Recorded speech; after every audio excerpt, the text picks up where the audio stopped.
Hello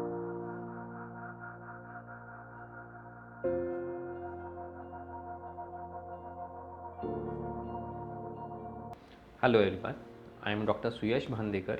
I am Senior IVF Consultant and Endoscopic Surgeon at Apollo Fertility Center, Thane. So today I'll be talking about the precautions that we need to take during an IVF treatment. So why I choose this topic is because there are lots of myths and misconceptions regarding IVF and its treatment protocol.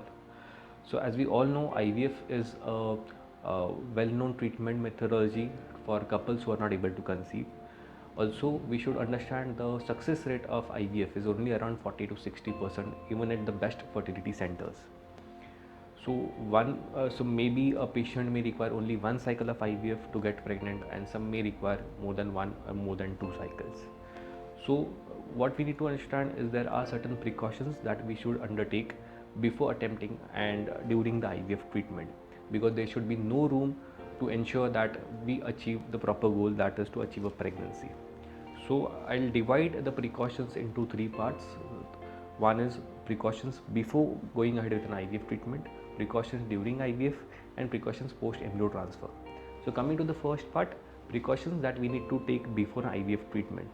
So make sure that you are calm, relaxed, because IVF is not done in emergency. It takes patience. You should be calm. Avoid any source of stress. You can do yoga, meditation. Avoid use of alcohol, tobacco. Avoid taking too much of medications. Make sure that you don't have any active infections, especially in the lower parts. Make sure that you are not deficient in terms of vitamin C, vitamin D, and folic acid supplementation. You have to continue. Make sure that you're maintaining a proper lifestyle. You should have a proper sleep. Make sure that you have a proper weight loss if you have been toned for that. So whenever you're going ahead with an IVF treatment, whenever you get your chance, that time on the second or the third day we start with the IVF treatment for you. So whenever you get your periods, you notify your doctor. We started with the injections on a daily basis. So injections form a major part of the treatment. So you should understand that there should be no uh, problem in taking the injections on a daily basis. You should not miss any injections. The injections are to be taken properly at proper site, and those are to be given at the fertility center, or you can take it at home or your nearest clinic, but those should be administered properly. In case if you miss even one injection, or if it is not given properly, the entire IVF cycle will fail. So this is the most important crux that you should understand. So whenever you go ahead with an IVF cycle also, basically we stimulate your ovaries. Your ovaries are like really bulky and heavy, so you might feel that pain and heaviness in your abdomen. So basically avoid too much of weightlifting, no heavy exercises, no to an intercourse strictly, avoid outside food eating, especially nowadays because of the corona. You should maintain all the social precautions, that you should not go out unless necessary. Use a mask, use hand sanitizers, go only out whenever needed. Secondly, because of the medicines, you might face issues with related to acidity, constipation, so take advice from your doctor accordingly.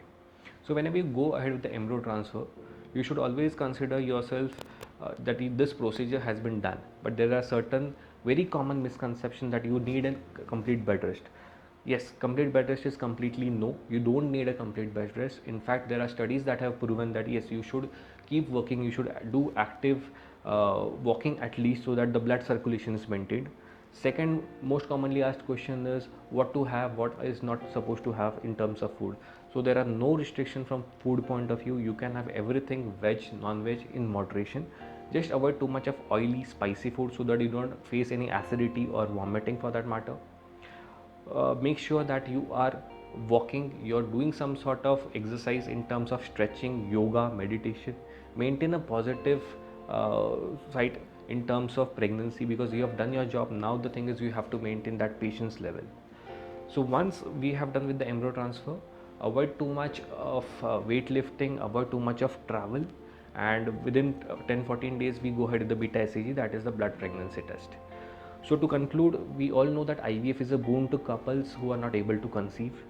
So we should always think positive in terms of that, but we should also understand there are certain limitations to IVF.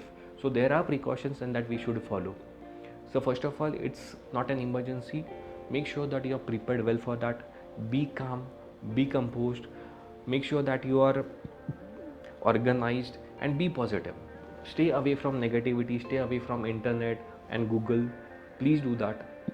So I hope uh, when you to follow all these tips and make sure that you do not miss out on any of the you should not make any room for any misconception that would hinder the progress of IVF into a positive result.